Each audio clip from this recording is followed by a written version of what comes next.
Immediately, I knew I had to preserve it. Downsize my staff because I didn't want to run a beauty shop. I wanted to run a museum beauty shop. Preserving the history, 2 years into the lease, black woman comes to the door while I'm doing hair. This is my salon, by the way, natural hair specialist. And she says, Mr. Reese, did you realize the first black radio station in North America was upstairs over this beauty shop in the 1940s? I had no clue. I was excited to learn that legacy, but then that turned into enrage. How dare no one bother to preserve something that significant? So for over 20 years, we've been preserving and promoting the legacy of WERD, which is where the expression word up comes from. Martin Luther King's office was on the other side of that wall, SCLC, and he would use that radio station to coordinate logistics for the civil rights movement. White stations weren't about to let a Negro go on and say where to boycott. WERD is instrumental, extremely, in the civil rights movement, but it was basically forgotten about. So my objective was to make sure that the next generations coming behind me knew this legacy, respected it. So we promote it by, we have an outreach program because WERD was very much community oriented. It was only allowed to operate from sunup to sundown because the Jim Crow architects did not want Negroes communicating after dark.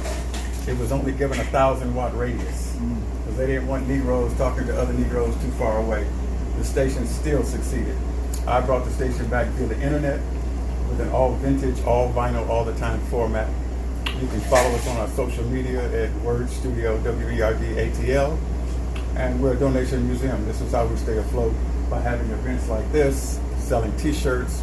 This is the 100th year of Madam C.J. Walker's passing, so we have the Wear the Legend t-shirt.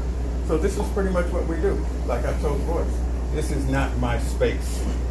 The artists that created all this music, their legacy needs to be preserved. This is not going to happen because of me. It's going to happen because of us. Forward. Thank you, sir. Grad 1960. He's the chief judge of the Georgia Appellate Court, I think. We had Dr. Herschel Challenor. She's worked for UNESCO, done a ton of things, went to Spelman in 1960 as well. Charles Black, who was the who ended up being the chairman of the student movement during the Atlanta student movement, which was a subset of the larger kind of civil rights movement, that the piece of the movement that was here in Atlanta.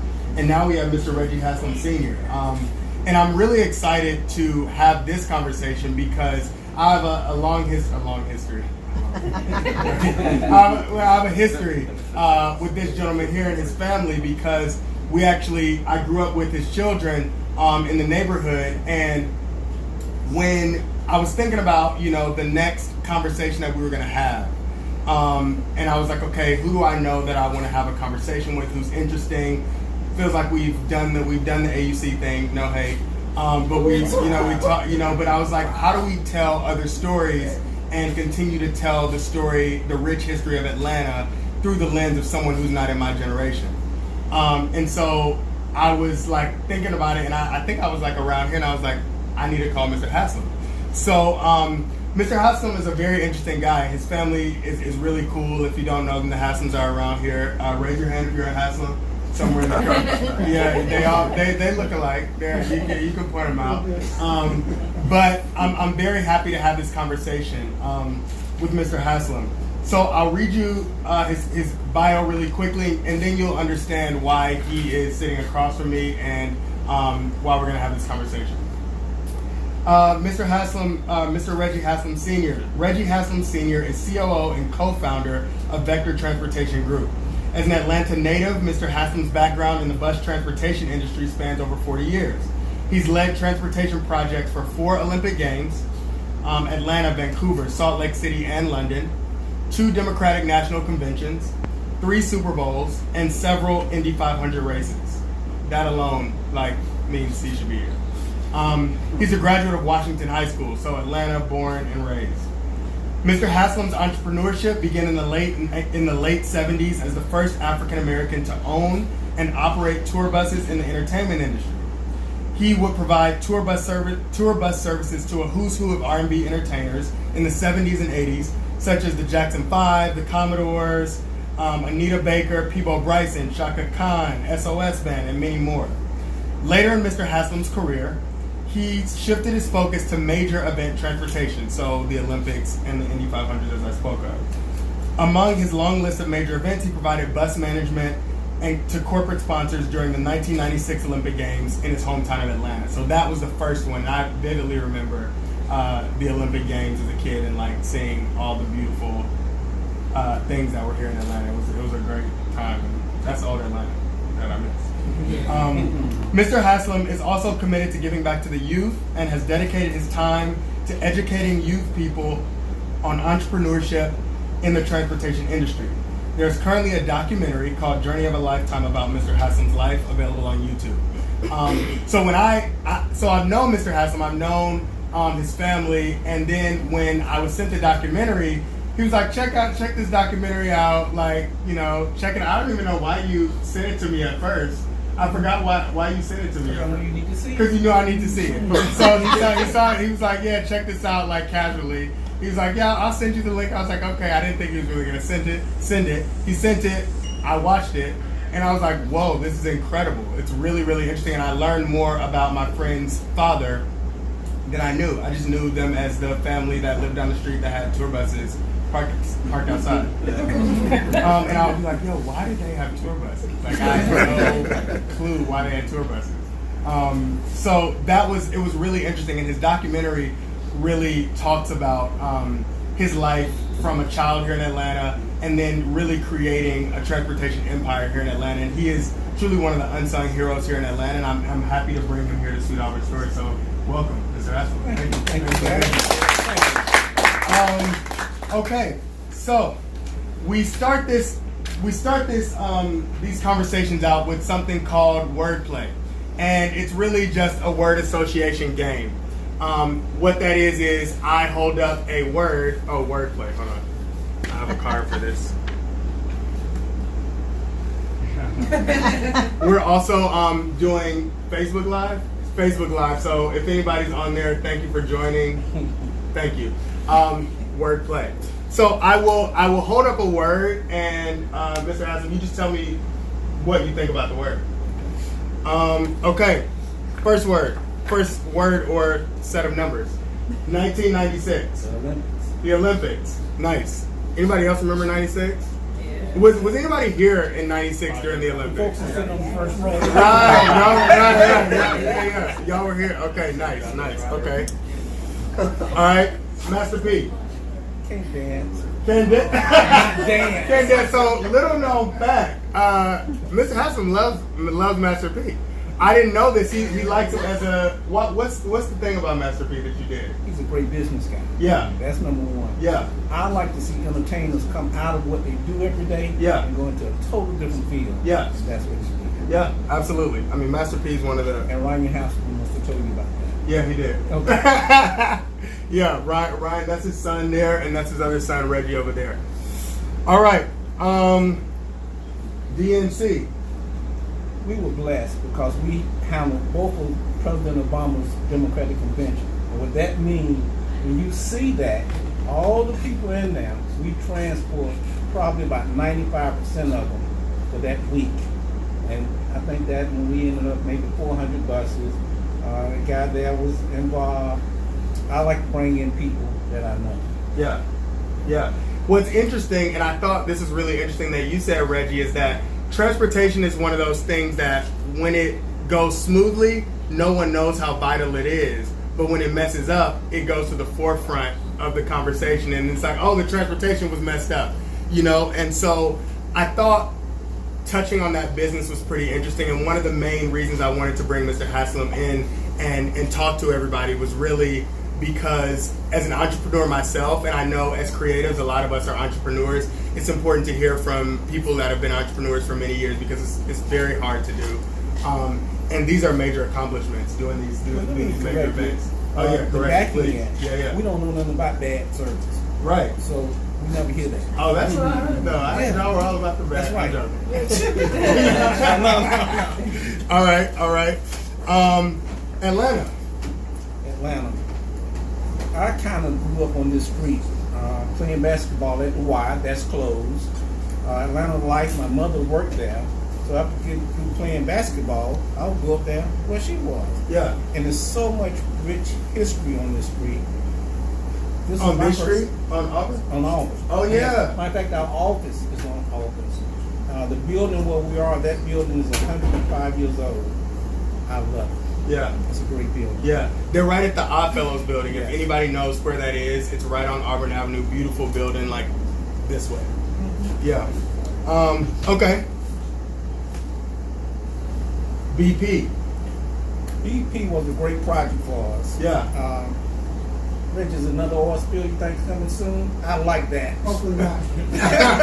So a little bit of background. You mind giving them a little bit of background? What happened was when they had the oil spill, they contacted us, and I think we had about maybe 80, 90 buses, whatever, and we were there for like 90 days transporting the workers, cleaning up the beaches.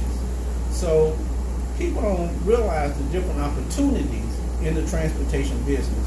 And that's just one of them. And that list can go on and on and on. Yeah. So the BP oil spill, that's huge. Like, I hope we get there. Okay. Cool. The Jackson 5. Back in the day, how we got our business, we would go, the Jacksons had a show here. We would go and say, hey, come look at our bus. Yeah. And that's how we got the Jackson 5. And that kind of process needs to come back in today's world. I think what's happening today, the gatekeepers, which I call, think it's all of that. Like my grandmama said, we all do the same thing. Go to the bathroom. So that's how I look at everybody. Yeah. And that's the spirit. It's people. Yeah. And that's just their job. The Jacksons was great for us. Once we got them out to the bus, we had their last 3 tours when Michael was there. So that was great. Wow. Yeah. Wow. That's incredible. It's funny. On this note, when I was doing my research about, for this conversation, I don't know how I got into a Wikipedia hole, but it happens. But I was looking up your friend, Mr. William from the Commodores, and it was talking about when they found out that Michael Jackson passed, they actually went off stage on their concert and went back and they thought it was a hoax. And they found out it wasn't a hoax, and I guess they were obviously friendly with the Jackson 5. Yeah. And so I was like, wow. And then they it said they were back there and they actually started crying in their dressing room when they found it was real. I can believe that. And the first shows I had ever gone to in my life, Yeah. the Commodores opened up for the Jackson 5. Oh wow. Yeah, the first one. Oh wow. And after we opened the business, probably in 6 months, 8 months, we had both of the acts on major tours. Nice. So Nice. you never know what's gonna happen tomorrow. Yeah. Yeah. Okay. Beyonce. She's gorgeous. She's gorgeous. Yeah, she is. Gorgeous. Ryan, you ever thought about Beyonce? Not really. So this was specifically for Ryan because we have this ongoing debate, friendly debate, I'll call it, about Beyonce versus Michael Jackson. Who is the greatest living entertainer? What the lifelong debate that people have. And so Ryan, it's interesting. He doesn't like Michael Jackson, which is weird. He doesn't. So that's what I thought. That's why I thought to ask this question because he's more of the Beyonce family. All right. So that was wordplay, guys. Thank you. All right.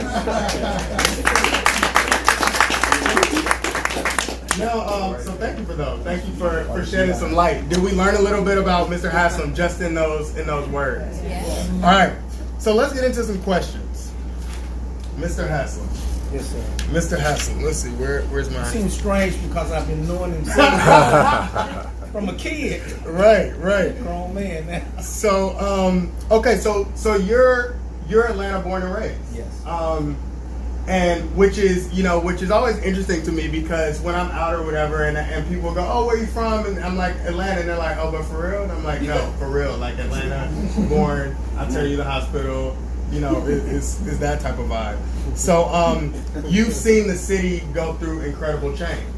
I mean, even in the past 4 years that I've been back, I've seen this city transform in ways that I'm blown away by every day, by the immense traffic, by more and more traffic in places where I didn't expect traffic, where I thought was my little secret place, but it's not.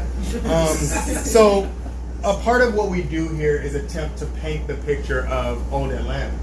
So if you could just give us a little bit about this area, like paint this particular corridor for us.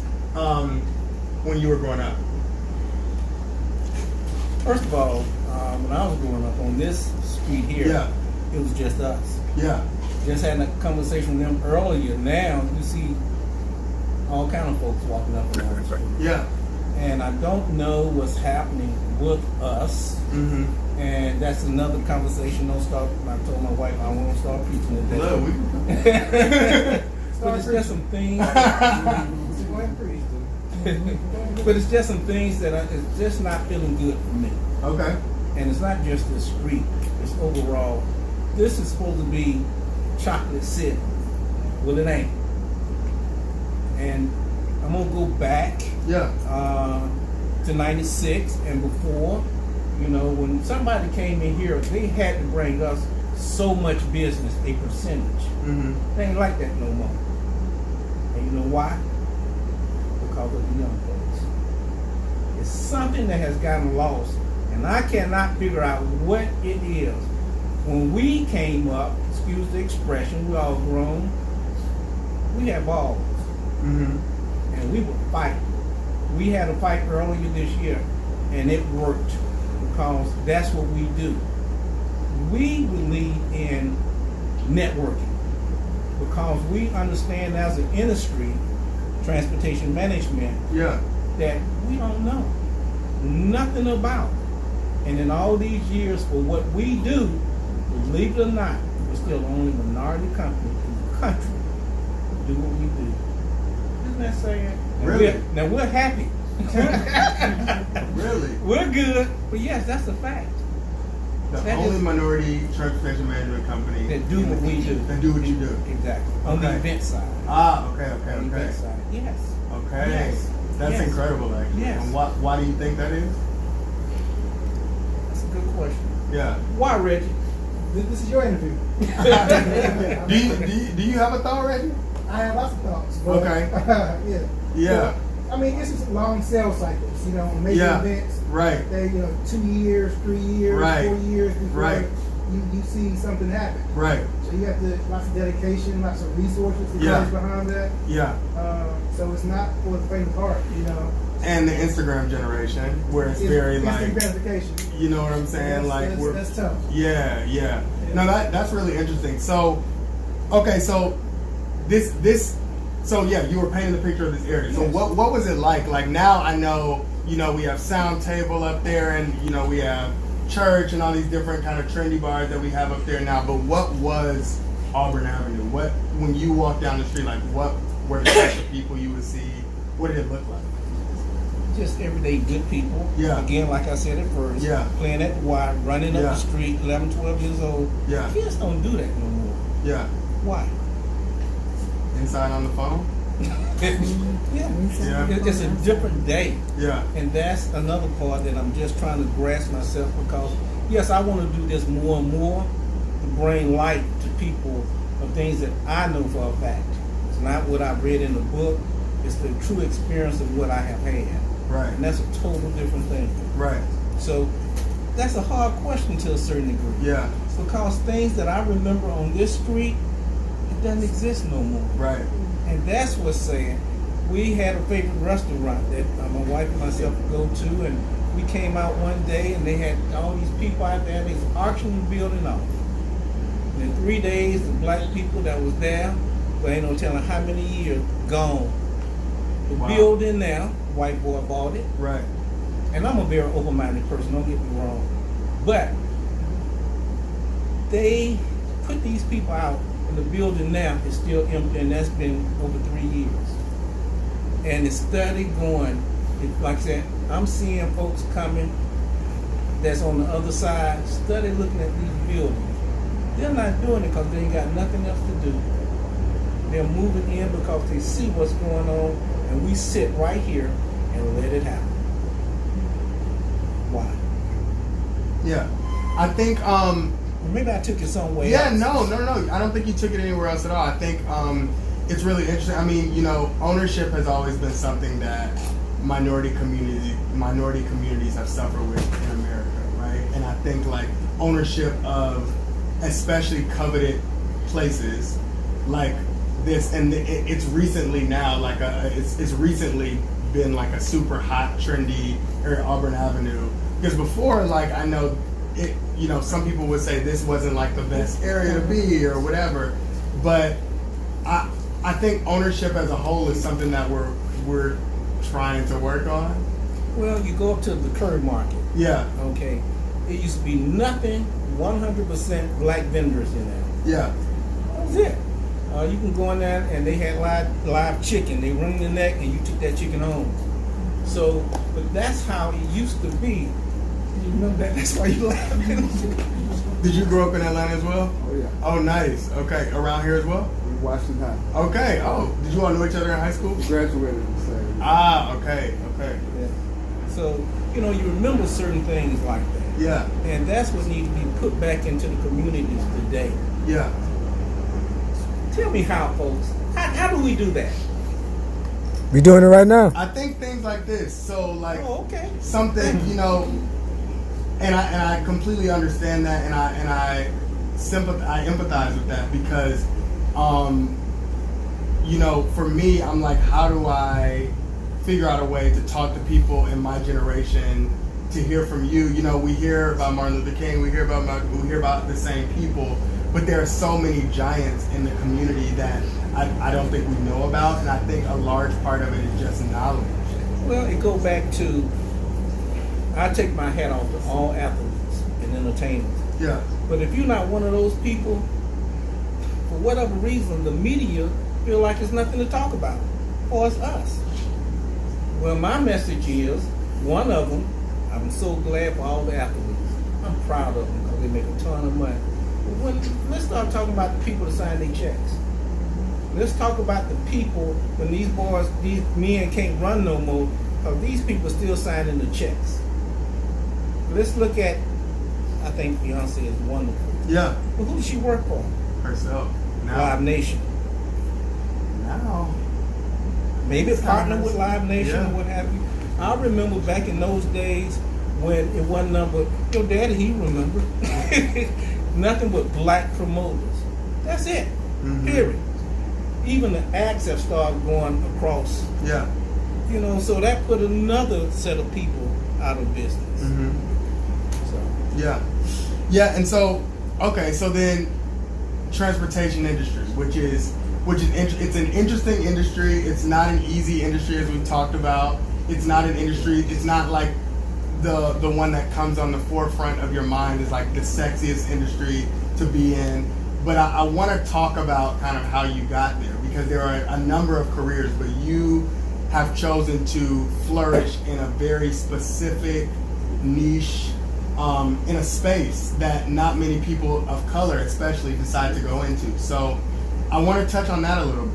well, first of all, the transportation business is the third largest business in the world. People don't know that. The third largest. I was at a function a few weeks ago, and this lady was just down in truck drivers. And I didn't say nothing because we have 4 or 5 trucks out on the road as well. One of the things that we do. But anyway, the lady was just down in the drivers, dogging them out. I said, let me tell you something. Let them go on strike and see do you eat that food in the next 3 days.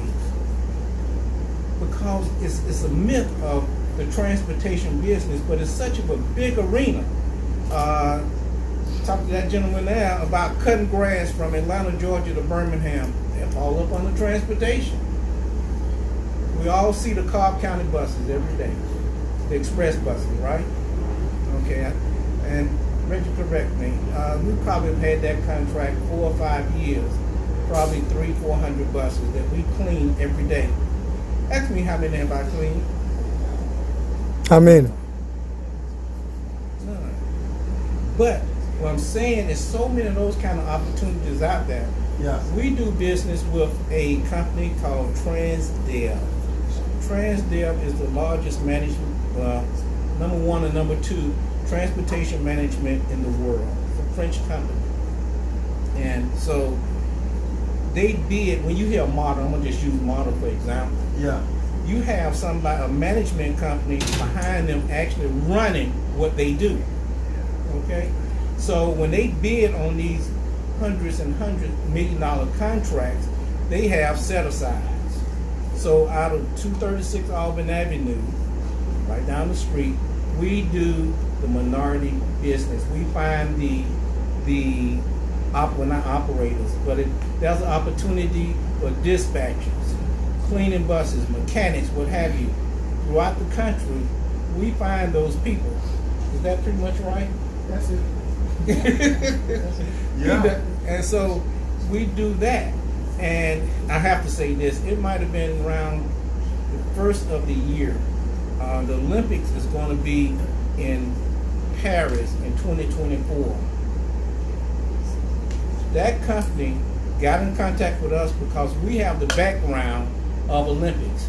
So Reggie went to Paris to start setting up that deal. It's 5 years away. But that's arena, the transportation event business, that's what you have to do if you're going to be in that space. And this catering is all kind of stuff that come along with this. This last Super Bowl, we had some people on the ground. They said, you know, I didn't even know it operated like that. All they see is one phase. But there's people behind the actual games. Some of them make more money than the people out there running. But they don't tell us about that, do they? Yeah.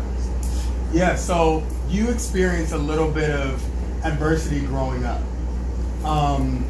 And which ultimately, which I found was interesting though, and this is, I got this from the documentary, but you experienced a bit of personal adversity in your youth, which ultimately led you to create a very successful business, and really find an opportunity where you could thrive. Can you kind of briefly tell us how you got into the transportation business and why that business was particularly interesting? We all have stories. We all have something that we have to base our life on. Yeah. As a kid, 12, 13, whatever, went on this bus trip. I knew how much my parents paid for me to go on that trip. I counted the seats. I knew somebody made some money. And from that point on, that was just, if you cut me now, diesel fuel will probably come out of my veins now. But I knew from that's what I wanted to do. And now, actually, you said 40 years, I think it's about 43 years. Don't take nothing away from me. All right.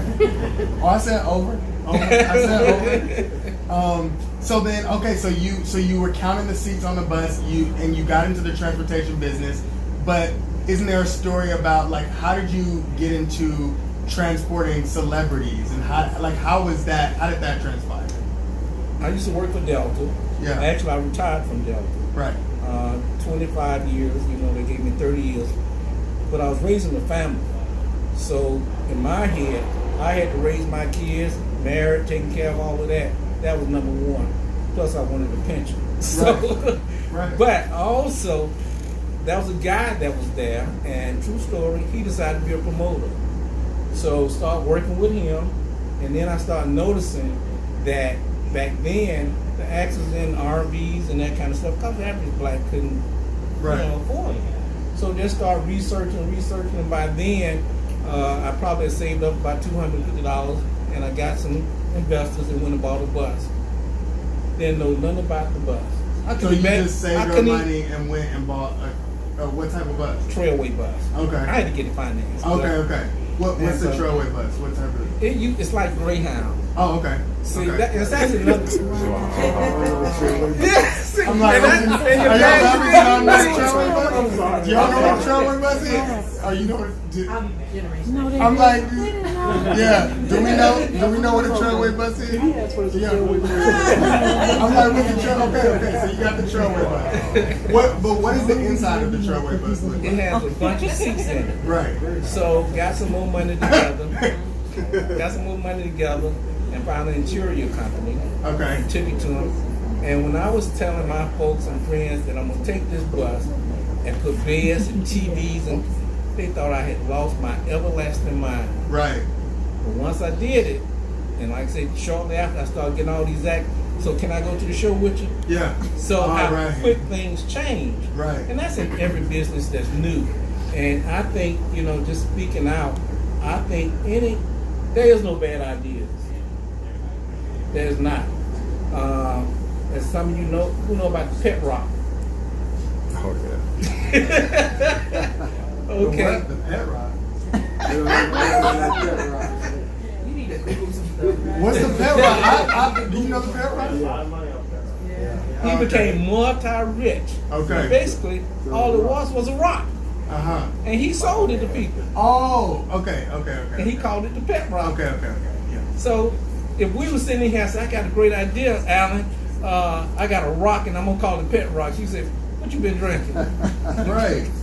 So who knows what's a good idea and what's bad? Right. So you have to go with your gut feeling, Right. whatever it may be. Who was the first entertainment client that you had? People Bryson. Peebo Bryson. And then did Peebo open up the doors to his role of it, like you did so well with Peebo, and then he was like, "Oh, come get Jackson." And It was a twofold thing. Yeah. Because by then the guy that I was telling you from Delta, Right. he was really rolling by then. Yeah. He had the Jacksons and this, that kind of stuff. Oh, the promoter. Yeah, the promoter. Okay. And my cousin was Peebo's manager, David Franklin. Got it. David was the first black entertainment attorney. Richard Pryor. Yeah. And the list go on and on and on. He also has a wife who's pretty significant in Yeah, Atlanta. Shirley Franklin. Yeah. Well, he's passed. Yeah, But, yeah. Yeah, but that was his wife. And so David, he was a strong brother, and so he turned me on, obviously, to all his acts. I had those acts as well. Right. So that's how that started, and then word of mouth. As a brother in Atlanta got these buses. Right. Because some of them that we think is so great, hey man, can you get me out there for a week? Ain't got no money. You'd be surprised. Right. You'd be surprised. Great names. One, after a couple of weeks, I had to take, because I had trucks out with him too, I had to take all his equipment, everything, and go around the corner until I got my money. So before he went to the next show. Business is business too. Right. But you have those, and that's what taught me, that's just a job. Right. But some of us think all of that. Yeah. But don't pay me and see what happens. Right. Have you had to break someone's legs? Next question. Okay. So talk us through like what music touring looked like for an African American before you got in the business. So like you said they were riding around in RVs, like were they kicking it in station wagons? Like what was, before you pretty much came in, I mean, for all intents and purposes, revolutionized this business. What were they traveling in? Like they were Bunch of RVs, yeah, just that type of stuff. yeah, And some of them had enough tour money to go out and get buses. yeah, And so, and it gradually went into the tours. yeah. So So before people were kicking in RVs, then you come up, guy from Atlanta, black guy from Atlanta comes up, and you have a bus, and then you all are literally going around to people like, yo, come look at this bus. it was dope. Don't you want to ride around in this? And then people are like, yeah. And that's it. Okay. That simple. Right. And that's what people today, they can take a rocket scientist. It ain't that hard. Right. I was talking to somebody the other day, and they trying to get their business together. And Right. I think the technology, that's a wonderful thing. Yeah. It really is. And I know I'm a dinosaur. He reminds me every day of that. But with that being said, we didn't advertise. There wasn't all that on the internet and all that. Yeah. But we got the business. Yeah. How did that happen? Yeah. What's the difference? People are people, Yeah. right? Yeah.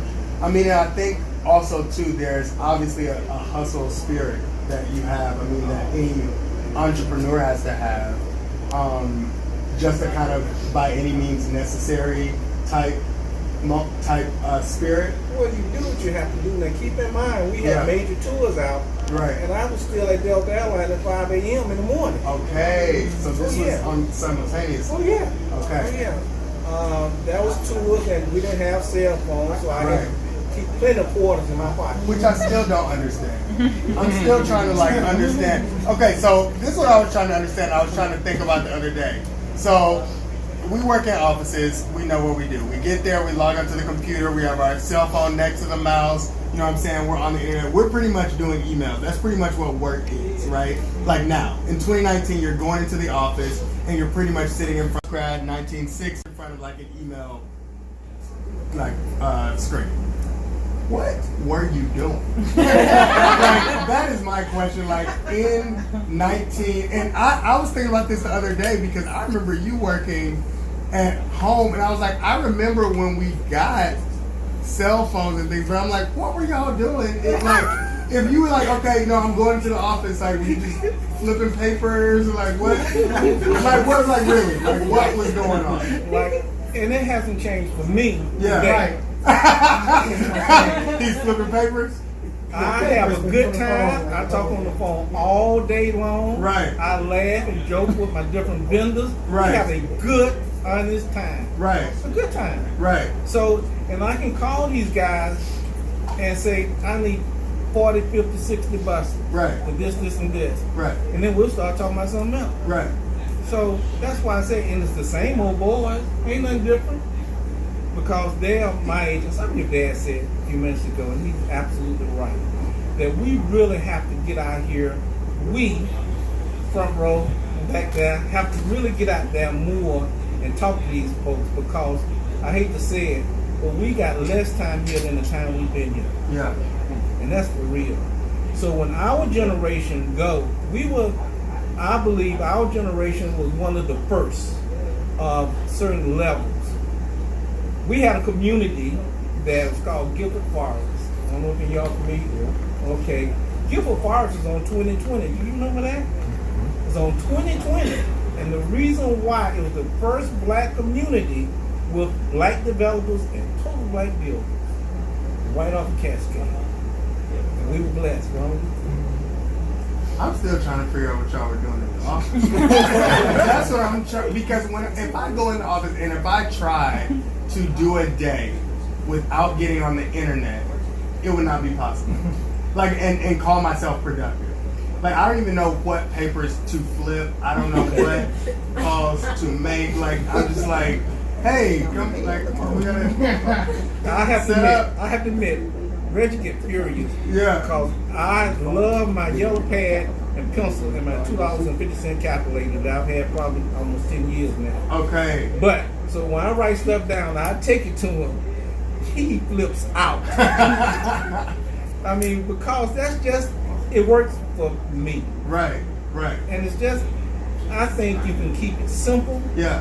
and do major events or Yeah. major whatever you want to do. Yeah. And so that's how I operate. You still trying to figure I'm it out. still trying to figure it out. I mean, I might try that, and that might be an interesting thing to do. Like, let's see if we can go in the office and not use the internet for a day and see if you can call yourself productive. I'd be hard pressed to do that. I know, like, for sure, people would be like, "Don't talk to me." Okay, so we see what it was like. We see what African Americans were doing. They were traveling on RVs. They were touring, even though they had major names. Some didn't have money, but they needed to get from point A to point B. Here comes Reggie Haslam. I have a nice bus. Get on the bus. Let's do it. Right? Which is interesting. Okay, so you started in this doing transportation for the music business in the 70s. Then what? What was the craziest thing that somebody did on a bus? I can't say it. Really, nothing was Now, other than the first thing. I Because I'm just like, what? Okay, you were transporting the Jackson 5, Peebo Bryson, Anita Baker, like all these people. Tour buses. I mean, you spend days on a bus, And weeks months, on a bus, and months months. on a bus. So like, what were? and that's what you know, Give us the news. in being there, and I'm fortunate enough to be on the Jackson bus. Right. This is my bus. I can ride. Right, Okay, and to see folks looking crazy in the morning, right, white stuff all over your mouth and all right, that. right, You do just like I do. right, You just sing, right, and you're good at it. right. So that kind of stuff again just really showed me Yeah. people are people. Yeah, But it's no. I know when it really changed yeah. when the rappers came in, Oh yeah, oh yeah. and when the rappers came in, it got to a point where I can't handle this no more. Give it to us. What happened on the bus? What they did on the bus? Right. What did? It just wasn't cool. Uh-huh. But you can go to Coca-Cola, they laying off what 15,000 people. You think they doing it because they just don't have nothing else to do? All companies go up and down, Right. and that's just how it goes. Right. So yes, Vector has really is on his way back up. It has done well. I call myself. He don't like me to say semi-retired. Yeah. But the high, I think the event that really stand out in my mind of everything I have ever done Yeah. was the Vancouver Olympics. Yeah. What's up? We made history, black, white. Nobody has ever took that many buses, over 500, across that border. Over 1,000 drivers. It took us about a year and a half to put that together. And so it was the Olympics was 21 days, and then we did the Paralympics. So, and one of the best blessings that came out of Vancouver Yeah. is my little grandson back there. Yeah. Yeah. Yeah. So he's Canadian, Yeah. and I guess they didn't have nothing else to do. Yeah. Yeah. So Vancouver. What? So and they talk about this a little. Oh, he was conceived there, or born? Or he was born there. Yes. He was born there. So okay, so then your highest high was Vancouver because it was just such a complicated, and they talk about this a little bit in the gentleman at Thrasher talks about what a feat it was rather to take this many buses and to coordinate something like that. I mean, I think about like simple things like this, right, and how much this takes to coordinate with like 5 people or whatever, right? I think about something on that scale, or like even putting together a festival, but then going the next level and working logistics for a major event in a completely different country. Like, yeah, and you said he asked you like, are you crazy? That's what's the gentleman's name at Thrasher? Alan. Alan, yeah, he was like, I asked Reggie like, are you crazy? And so, what was particularly insane about the Vancouver Olympics? It was a big contract. It was the Olympics. It was a big. What role did you all play, and why was it so crazy? We brought all the transportation in for that game, Okay. and so we had to do a lot of logistics. Yeah. In 2 or 3 different locations. Yeah. And so you have to put all that together. Right. And so, and here's the irony, and then go back to us. Out of all those buses, companies from all over the country, and whenever we do events, I always gravitate to minority companies. That's just my nature. Yeah. That's just me. Yeah. I couldn't get one come to Canada. Not one minority company. Not one. Other bus company. Oh, okay. Other companies. So- and that's why, we have joined this organization, but that's another story. I won't even get into that. Mm-hmm. But the thing about it is, we have to be teachers at this point. Folks on the back, this row here, back there, we have to be teachers. And I'm seeing more and more young people, they're listening. They want to know. They want to know because when we close our eyes, that's it. I'm the oldest of my family. So the people in my family, they ask me questions. I can say anything. Who they gonna ask? Yeah. So these are things that we have to look at. And also like, I mean, kudos to that. That's incredible. I'm also curious, right? Like when you've built up something that, I mean, from the ground up, like a company, and you see it struggling. Like, I mean, as someone who's obviously ambitious, who's obviously like connected, what is that like? I mean, and as entrepreneurs, we will go through those periods where like things aren't going great, you know, where things have gone great and then they're not going so great. How are you, what advice do you have for dealing with those times when things that you've invested so much in don't go well? Love what you do. If you love what you honestly do, you'll weather the bad times because that's who you are. You know, I have 3 children, actually 4. That company is my 4th child. Mm-hmm. The hardest thing in the world for me is to let my company go. Mm. But I understand also, young folks, build legacies. And people are not going to do exactly the way you do, but as long as they're on the same track, let them go. Let them go. How you going to learn if you don't let it go? But that was like letting a child go. Yeah. So how many iterations of your company have you gone through at this point? I mean, Now it's Vector, but it was Haslam Custom started out Coach. It as was Traveling Eagle Tours, Haslam Custom Coach, yeah, International Trailways, yeah. and now Vector Group. Okay, so we're at 4, and like literally building a company, closing it down, building a company, closing it down, building a company, closing it down, building a company. Now it's open. Or just change your name. Just change the name. Okay. So yeah, Because going to International Trailways, it's a large organization. It really is. yeah, And so you're not going to dictate to me how I'm going to run my company. right. So when we met, I told them to do it. And that's when we changed the name. And ain't nothing stopped. And that's what we have to be strong enough to feel good about ourselves. Because other folks really try to, like our president, same thing. Yeah, And it hasn't stopped. And it's going backwards. So y'all got to get it together. Got to. yeah. I know I just go. No, that was. I mean, that's interesting. And like I said, I'm always interested in the story of entrepreneurs too, because you know, there are days when things are going super, super well, and you're like, oh yeah, I just got this, and this goes well, and people came to this, and da-da. But then there are days when there feels like no movement at all. And as an entrepreneur, if you don't go out and chase your money, then you don't have money. And so I've realized that firsthand.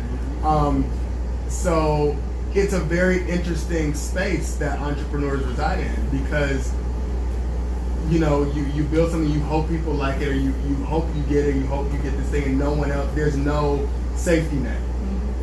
So it's incredibly scary. Well, you know, like I say, always go with your gut feeling. Because I don't know if anybody had a business that didn't go through a roller coaster. Yeah. Major companies that didn't go through a roller coaster. Right. Delta Airlines. Right. And what taught me was you have to change too. You know, I'm not that person that's all in today's world, but I did recognize, because I looked at these major companies that had folded the doors, like Kodak and Kmart and just major companies, and I figured out why. Yeah. They didn't change with the time. Blockbuster. Yeah. So I had to change with the time. Yeah. So I had to get rid of my old thoughts and bring in new school. Yeah.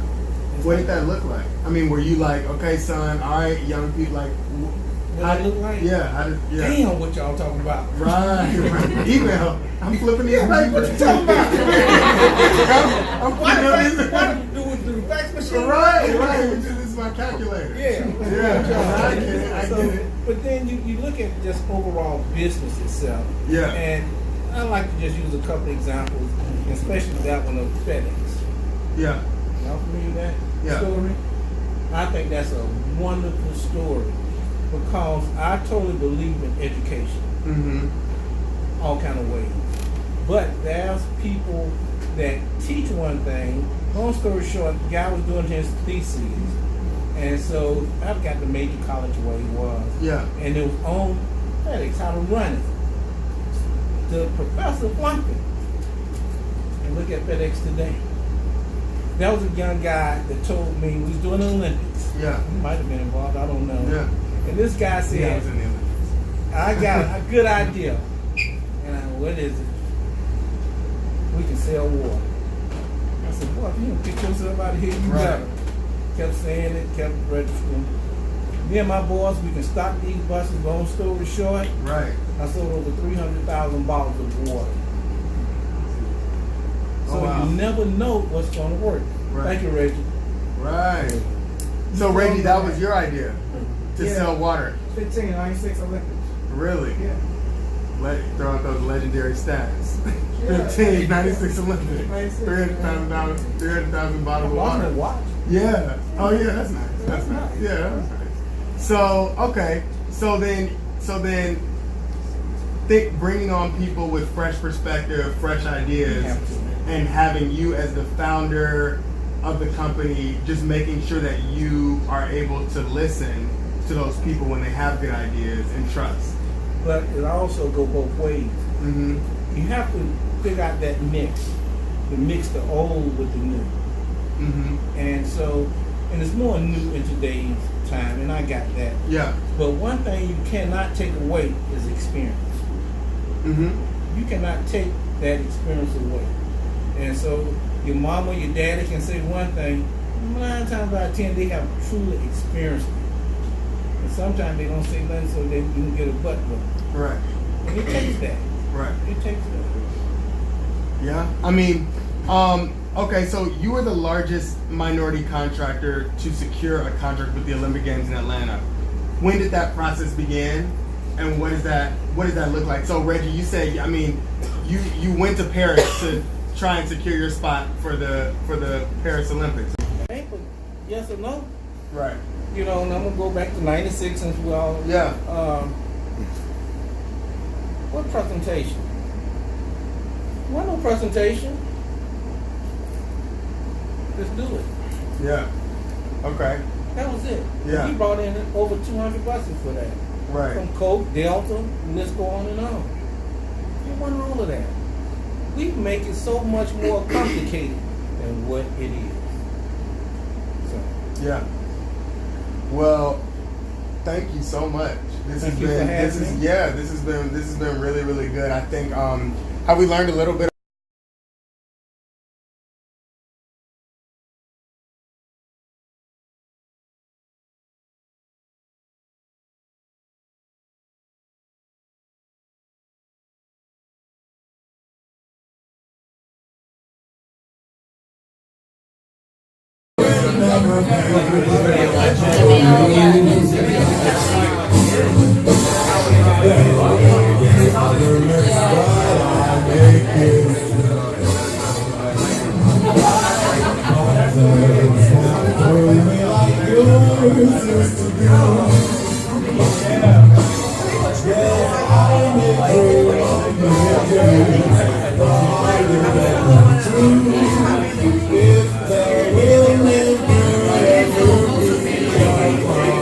So they were teaching.